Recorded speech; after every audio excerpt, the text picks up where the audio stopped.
and a bit about today. So in a moment, Mr. Bikel, Theodor, will come out and introduce the film. We will screen the movie. And then Theodor will be joined on stage by Leonard Maltin. You can give him a round of applause. It was a very neat thing for me to get to meet him just recently. He's one of the country's most respected film critics and historians. He teaches at USC School of Cinematic Arts and has written a number of books and articles about the cinema, and he has a weekly podcast called Maltin on the Movies. If you haven't listened to that, you should. Lastly, I just want to take one moment to speak about Bruce Geller. Do you know that name, Bruce Geller? Right? Do you know Mission Impossible? Thank you. Yeah. Bruce and his wife, they believed in the power of words, and especially if you gave those words to an artist. So if you gave it to a poet, someone who could write a screenplay, an actor or an actress, if you took words, you could use them in very unique and powerful ways that he believed, and he knew that you could touch the human soul in profound ways that you can't always get to in other forms. So tonight is the last in our series of the Geller Art Series. We're very thankful to the Geller family who empowered us, really, to put performances on this stage with artists using words. And that's why we're so excited today to be hosting Theodore Bikel. You can give him a round of applause, too.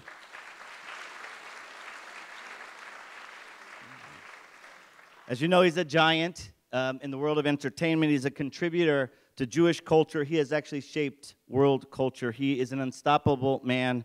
His career spans hundreds and hundreds of screen roles and stage and musical productions and much, much more. He's a man of hope and a man of peace, and we are very blessed to have him here today.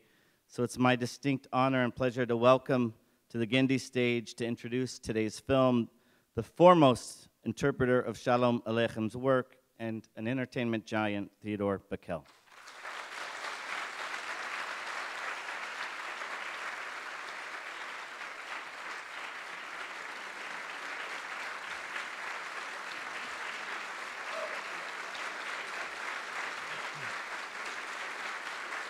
Thank you.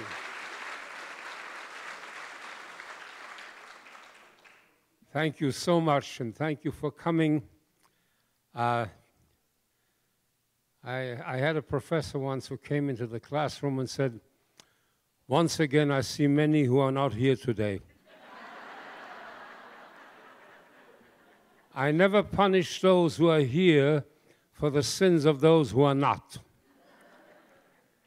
Thank you for being here. Thank you for having come out to see this film. Thank you, the older audience that is present here, and moreover, the youngest audience that is present, which includes Wolfie and Freya Bikel, two of my 3 grandchildren, who are very small, and who are going to learn a little bit about Sholom Alechem.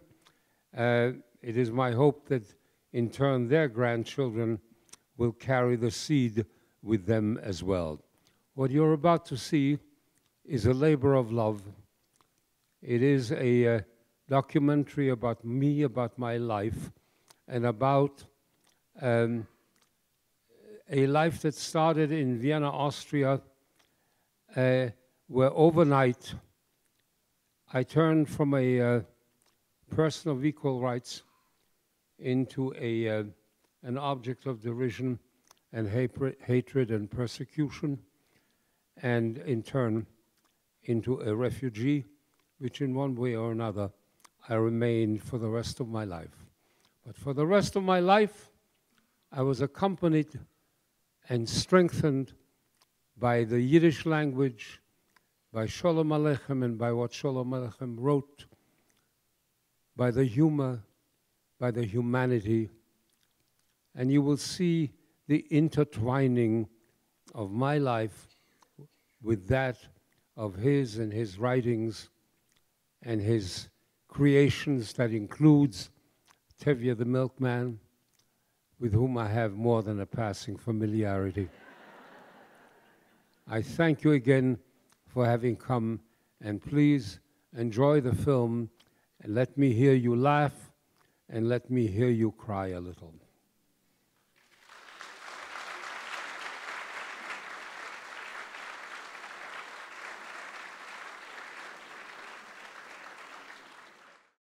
Thank you. It's my pleasure and honor to introduce Theodore Bikel.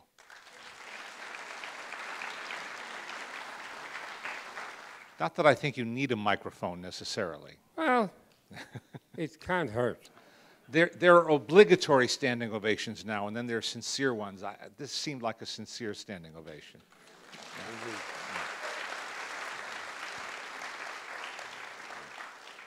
I used to call them standing ovulations. I won't have a comeback for that. I'm sorry. What goes through your mind as you relived so much of your life for us in this film? What do you think about when you watch the film again? What goes through my mind each time, and I've seen it several times, obviously, is the fact that there are things to be looked for in this material that are there, that are obvious, that are on the surface, and there are other things that are under the surface. And what's under the surface is this passion for the Yiddish language, for the love of Yiddish folklore, which is evident in the songs. Shalom Alechem himself was a great lover of music. He even once paid for the publishing of Jewish music, which was unheard of at the time. He played the piano. I found somewhere a record that he was accompanying a concert on the pianoforte. So music and Shalom Alechem were tied, as I am tied to music and to the Yiddish language. Yiddish was not my Mammeloshen, but my Tateloshen, my father's language. That is what he spoke, that is what he read. He would, usually on a Tuesday, don't ask me why, on a Tuesday after dinner, he would sit at the dinner table and he would read a short story, a monologue, sometimes part of a play in Yiddish by Sholom Alechem. I grew up with that from the time that I was a small boy, and it accompanied me wherever I went. So later, when the Nazis confiscated our books, this was a disaster in our minds. The books, by the way, had an interesting journey because, as I said, they were liberated by my grandmother. In a very interesting way, they went into a warehouse, everything went into a warehouse marked a property of the enemies of the Third Reich. Presiding over this warehouse was a Gauleiter in a Nazi uniform, and my grandmother, who stayed behind, took it into their head that she needed to liberate our things, our books, everything. And she would go to that warehouse and ask to speak to the man in charge. Of course, they wouldn't let her. But she sat in the anteroom from the time they opened until they closed, every single day. And he had to pass her on the way in and on the way out. And he finally got so rattled that he said, "Get that old Jewish woman out of my sight. I'm going to sign off on anything she wants. Just get her out of here." And he signed off, and she actually got our things released, and they arrived in Tel Aviv from Nazi Germany with swastikas plastered all over the cartons.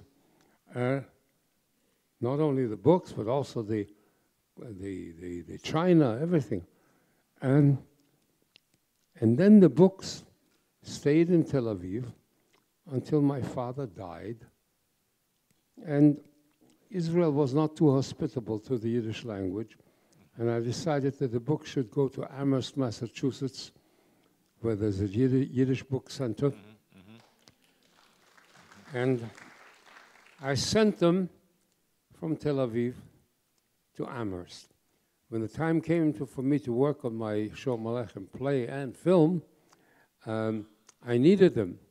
So I called Aaron Lansky, the head of the institute in Massachusetts, and I asked him for the books, and the same books appeared on my doorstep years and years later.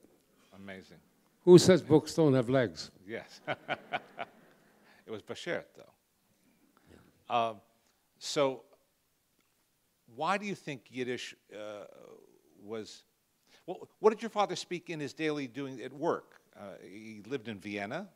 We lived in Vienna, but they came from Eastern Europe, from a region called Bukovina, which was the easternmost part of the Austro-Hungarian Empire. Mm-hmm. The Jews spoke Yiddish. The intelligentsia spoke German. Mm-hmm. The peasantry spoke Ukrainian, or Ruthenian, which is the same offshoot of the same language. Mm-hmm. My maternal grandfather was the warden of a prison, of an Austrian prison, and interestingly enough, on a Friday night they would make Kiddush and have a Shabbos meal, and afterwards he would take his children into the living room where there was a life-size portrait of the Emperor Franz Joseph, and he would ask them in Ukrainian, "Kto to je?" Who is this? And they would answer in unison, "Nash pan Cesar bezdrov," that is our emperor, long may he live. Part of the Shabbos ritual. Wow. Yeah. This covers so much territory. I mean, yeah. There's so many different directions one could pursue in talking about all of this. But I'm interested in you and your journey. Yes. And I think, and anyone who hasn't read your book doesn't yet know some of that story. You arrived in Palestine with your family. Yes. You escaped from Hitler's grasp. And what happened then? Well, we were Zionists, we were socialists, we were idealists, convinced that what the country needed was an agrarian, kibbutz-oriented society. And I went to an agricultural school, and then I went into the kibbutz. And as I say in the film, I had absolutely no talent for agriculture. I had a lot of talent for culture, but that's a different culture. So I realized that I could contribute in different ways to the culture of the land. My Hebrew was excellent. I went into the theater. I played roles in the Hebrew theater, in Hebrew. At the same time, always bemoaning the shabby treatment that Yiddish got in Israel because they considered it to be the language of losers, the language of the diaspora, which would best be forgotten or at least be glossed over. I've never forgiven Ben-Gurion for doing that. Ben-Gurion, his own mother tongue was Yiddish, and he made it an exile in the land of the Jews. Now, where and when did you learn your Hebrew? The Hebrew teacher came to the house in Vienna when I was 5 years old. My father insisted on it, quite rightly. So before I even went to grade school, I learned Hebrew. I could speak Hebrew at home with my father, who spoke Hebrew and Yiddish. I spoke German with my mother, Yiddish with my grandmother, Hebrew with my teacher, of course. By the time we got to Palestine, I was completely fluent in Hebrew, and there was no hindrance to me. So, okay, I went into the theater, I had some success, and then when the war ended, I said to myself, I really don't know how good I am. Big frog in a small pond. I need to measure what I know and what I don't know. And the only place I could do that was the place that was nearest, which was London. Mm-hmm. And I went and I applied to the Royal Academy of Dramatic Art and got accepted. And I graduated from that. Now, wait a minute. When did English enter the picture? English, actually, English was my fifth language because French came before that. I learned French before I learned English. Why? I used to go to summers, to spend summers with, my father had a brother and a sister living in Paris. I would spend summers with them, so I would know French. And then I would go, English came later. I started that when I was about 12 or 13. Later on, when George W. Bush became president of the United States, I was fond of telling audiences that my English, which was my fifth language, was better than that of the President of the United States.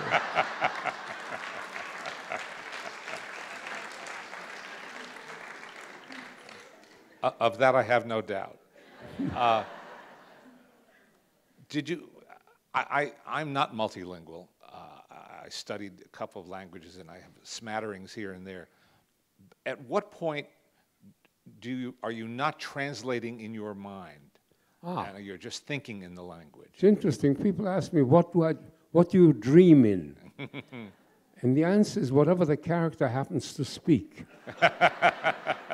in my dream. I do translate a lot. I translate a lot of poetry, for one thing, from other languages into English, which has become my main language. I lived in English-speaking countries the greatest part of my life. I'm now, yesterday I turned 91.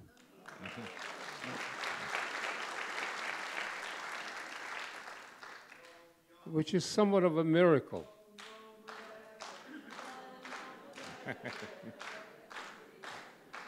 What can I tell you? I was saying to somebody the other day, getting to be 91 has very little, there's no technique to it except sitting on your ass for 91 years. However, in those 91 years, you accumulate some knowledge, some sense of soul, some sense of poetry, and I have always lived with that. Yesterday at my birthday party, where everybody whom I love came, I told them that my doctors make sure that I don't die, and my wife makes sure that I live. And live a life that is creative, a life that is filled with, still to this day, the kind of creativity that I'd like to call my own. And that has to do with language a lot. Now, since you started out, since you went to the Royal Academy and studied acting, and you were in London, which is a great theater city, it still is today, what led you into singing, and particularly folk singing? I always sang. I sang for my family, I sang for my friends, I sang. It never became a career until I got to America. In America, you must know, it is a strange country where they will not tolerate you doing anything well without forcing you to accept money for it. So all of a sudden, I found that I was asked to make recordings, which became very successful, as you saw in the film. My Yiddish recordings are, to this day, are really among the most successful Yiddish recordings on the market, although nobody buys recordings anymore. You can download them for free.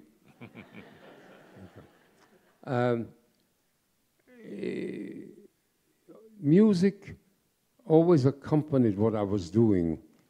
I sang in England as well. But again, I sang at parties. And that's where I honed my musical skills. I never rehearsed much at home. I rehearsed at parties. Yeah. I still do. So there's so many questions I want to ask you. We don't have an awful lot of time. But because I first encountered you as a folk singer when I was growing up, and was surprised to find out that you were also an actor. I started to see you in movies and on television. And then I learned gradually, bit by bit, of the many facets of your life and career. I think you're the only person I could be talking to today who could tell stories about having worked with Rodgers and Hammerstein, Humphrey Bogart, and Frank Zappa. Absolutely true, all of it. And Frank Zappa was, of the three of them that you mentioned, the most bewildering. Not a shock. Not a shock to hear you say that. Yes. Theo is involved in Frank Zappa's movie 200 Motels, which is quite an odd but interesting movie. Yes. I play Rance Muhammad's, the manager of a rock group on the road. Zappa also wanted me to play a nun in drag. But I told him that after the movie's released, I will not be able to show my face among the Jews. And I didn't want to queer it with the Catholics as well. Probably a wise decision. What was it like? Also, in addition to your Broadway career and live television, all these many things you did, you became a union activist. You became a leader for actors' equity. That came from my father. My father, the socialist. I believed that people who are powerless should be given power. People who are voiceless should be given a voice. And I believed that actors who so love what they do, that they're prepared to do it for little or no money at all, should be protected not only from being exploited by those who wish to exploit this passion of theirs, but should be protected from themselves, because they're human beings. They're entitled to a life, they're entitled to have families, they're entitled to educate their children. That human beings who do a day's work, a week's work, should be paid for a week's wages. And I was determined to fight for that, and managed to make it stick in a long career as a union activist.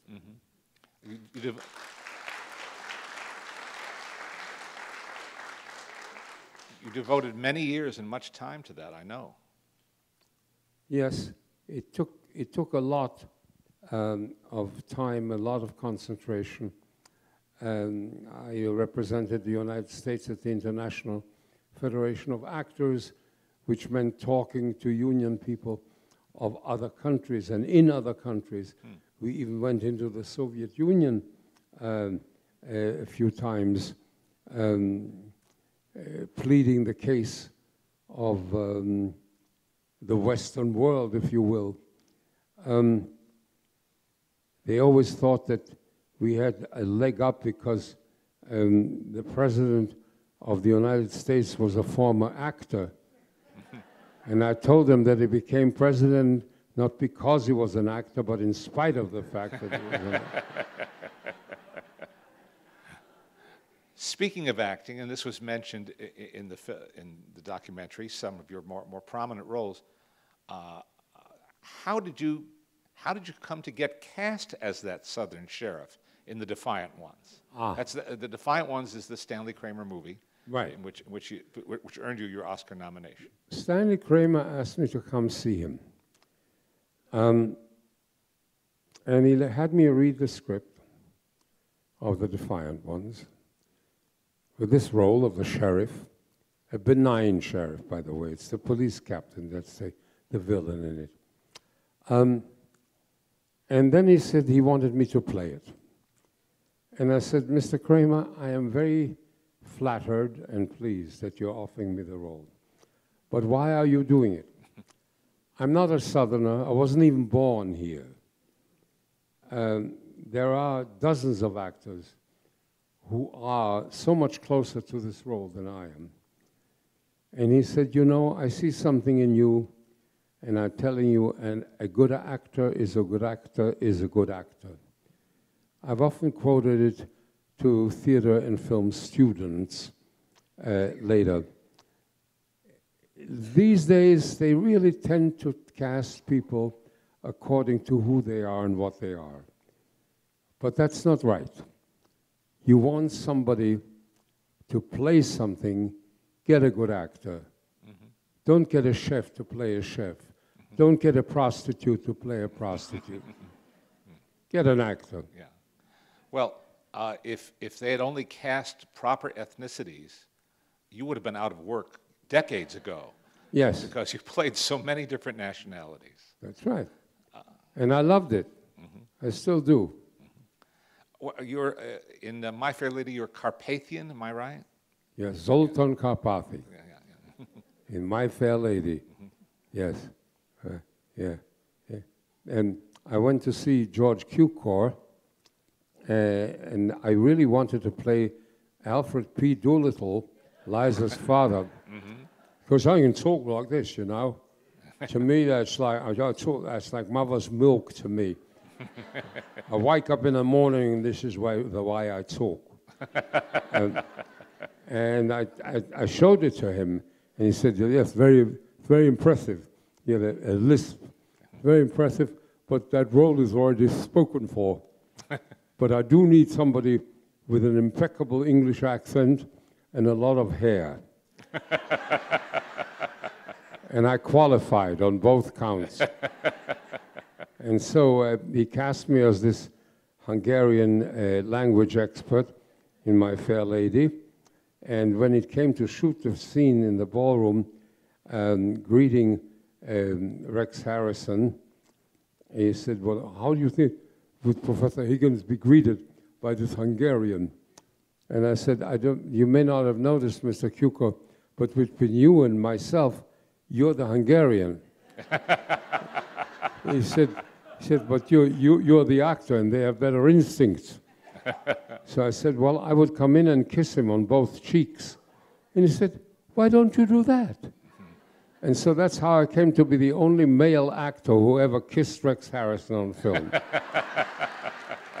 Very good. Very good. Did you have any hesitation? This may sound like an odd question. I don't mean it to be, but did you have any hesitation in playing Germans, as you did several times in the 50s in movies? It depends what kinds of Germans you play. Mm-hmm. I would never play a German as an apologist, a German of that period, as an apologist. I could play him as a villain, I could play him as a victim, but I cannot play him convincingly as anything else. You have to weigh it very carefully. After all, I'm a human being, I'm a Jew. I come with my own knapsack in which there are certain prior knowledges, certain prejudices that come into play. I plead guilty to that because an actor has to come to a role with an absolutely clean tablet, but my tablet is not always clean. Which do you think was the best written of those roles that you played? Heine, that I played in The Enemy Below, was the best. The Enemy Below was a very interesting film of a duel between an American destroyer and a German U-boat. I played the first officer of the German U-boat. Kurt Jürgens played the captain. To us, this was a duel that was worth playing. And we played it well, I thought. You did. Yeah. How do you describe yourself? Obviously, you know, in Hollywood they have that rather clinical term, hyphenate. A writer-director, producer. You were an actor, singer, musician. Actor, singer, performer, translator, lecturer,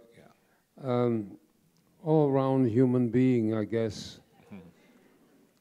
I was once introduced on a television interview show, and the host said, "You're about to meet Theodore Bikel. He's not only a wonderful entertainer, but a human being in his own right."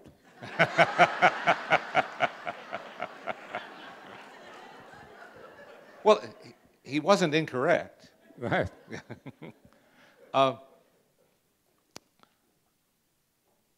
Yiddish has had something of a revival. There's been something of a revival event, just as there's been a revival of Klezmer music. There's been sort of a discovery, a rediscovery. Well, no, actually, for young people, it is a discovery, not a rediscovery. Have you seen evidence of this? Klezmer music is an interesting that you should mention it, because young people had a hankering for the world of their grandfathers that had been lost in one generation of people who wanted to get away from these funny-looking people who dressed funny, who looked funny, who talked funny, who came over from the old country, and they became more American than Americans, and their sons and daughters suddenly felt the lack of their grandfather's world being taken from them. And so how do they connect to that world? And the way they did that at first was through klezmer music, because you didn't need to know a language, you just needed to play music. Later they found out that that music also has lyrics, and they learned the lyrics and they started to sing, and it became a revival of both music and language. We've been seeing so many commemorations, 50-year commemorations of this milestones in the civil rights movement. You spoke very movingly about your experience in that church in Birmingham. Are there any other moments during that time that stand out, especially in your mind, in your memory? Yes, I went down south many times, well, a number of times, to help with the voter registration drives. And we had to, if we traveled in a car with blacks, we had to either lie on the back seat of the car, or if we drove, they had to lie on the back seat of the car, because the sheriff would stop any car that had mixed passengers, subject to immediate arrest, fines, all kinds of chicanery. Interesting experiences talking to rabbis in the South.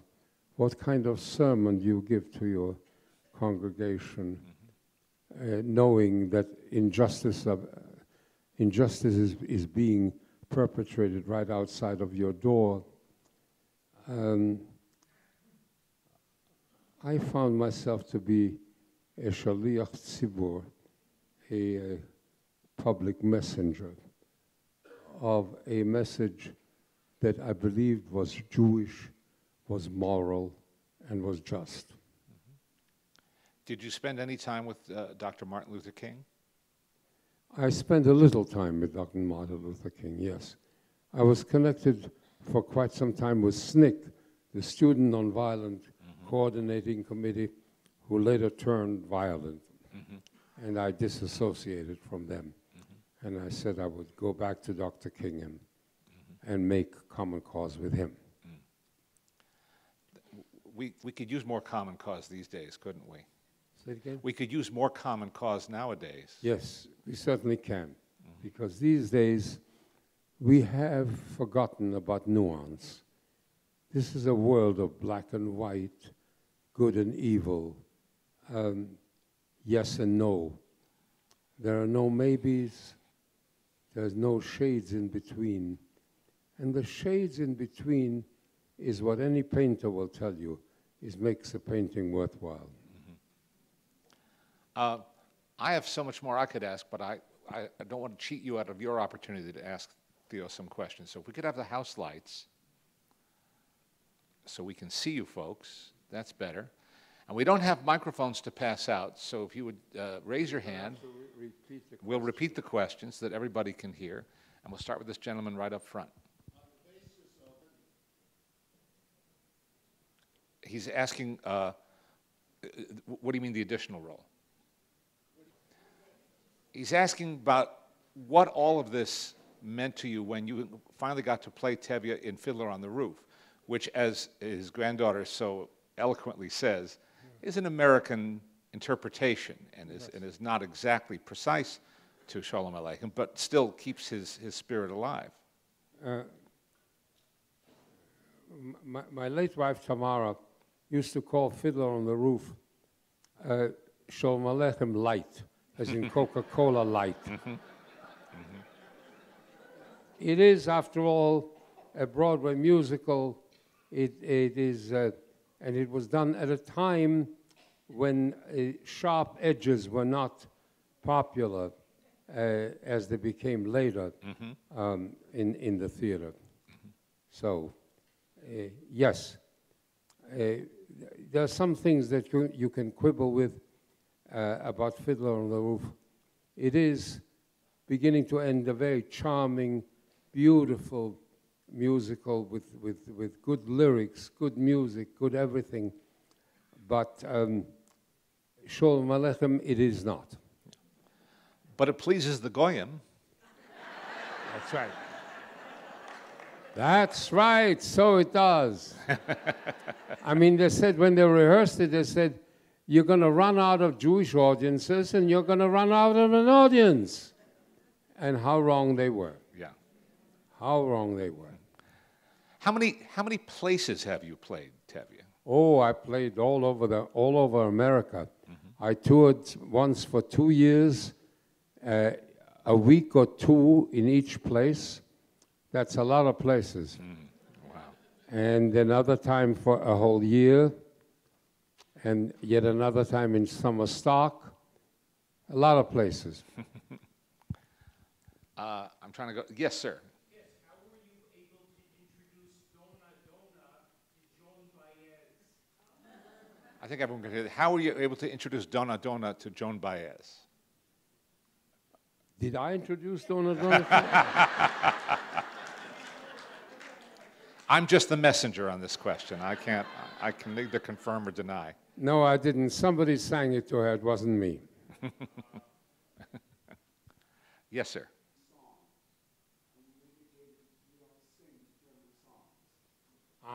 Do I still refuse to sing German songs? No, I no longer do. I tell you why. Things have come full circle. The Austrian government has had a big turnaround. There isn't a school child in Austria that does not learn today about the Holocaust.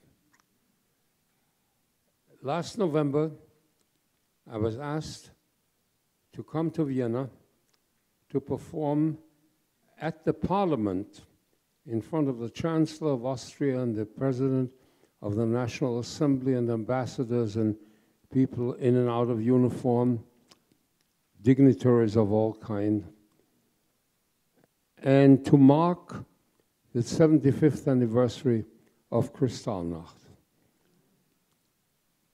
I did it. I sang mostly in Yiddish, and I spoke in German. And I told them that there was a symbolism to my presence there. The symbolism to them meant that the Austria of today had had a turnaround. I said that not without a warning finger, because there's always the possibility of backsliding. But the symbolism to me meant that the mass murderers, the criminals, are gone, and I'm still here singing the song of freedom and peace.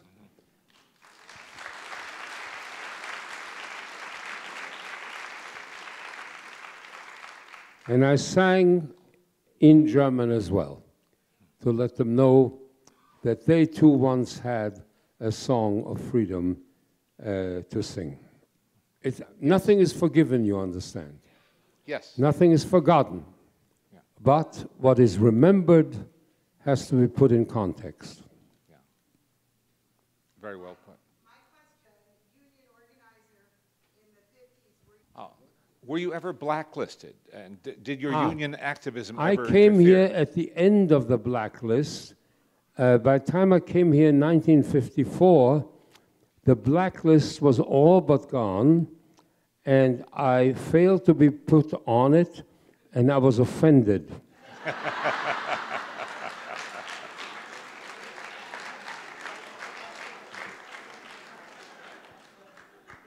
Timing is everything. Yes. I think we've almost done it. We are. We'll take one more question if there's one more question. Poland today, Klezmer music has become very popular, and many, many non-Jewish music organizations have. He's talking about modern-day Poland, where klezmer music has become popular, but it's been picked up and adopted by non-Jews. What do you think of that? It is extraordinary. There's a festival in Krakow which takes place every summer, and the final concert is attended by almost 100,000 people, 90% of whom are not Jews, and they're respectful, and they sing, they dance, they stand, they listen. Many of them by now know Yiddish, study Yiddish at universities. Young Poland is different from the old Poland as well. And there's renewed Jewish life in Poland as well. I have been at this festival a number of times, and when it winds down at 1 o'clock in the morning on the day that it comes to an end, I have asked to go up on stage and sing. And I told the audience of 100,000 people, I've asked them to be very still and very quiet, and to listen to the quiet and to the stillness, because that is the stillness of the voices who are no longer with us, who could no longer be with us, people who lived in this house, in that, and in this house. And here, their voice is gone, and the only voice that's left is ours, mine. And I would sing, Sag nicht keinmal, als du gehst dem letzten Weg. Never say that you have walked the final way, because our steps proclaim we are still here.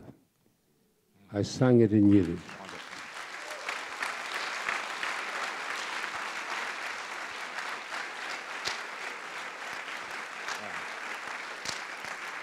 This is,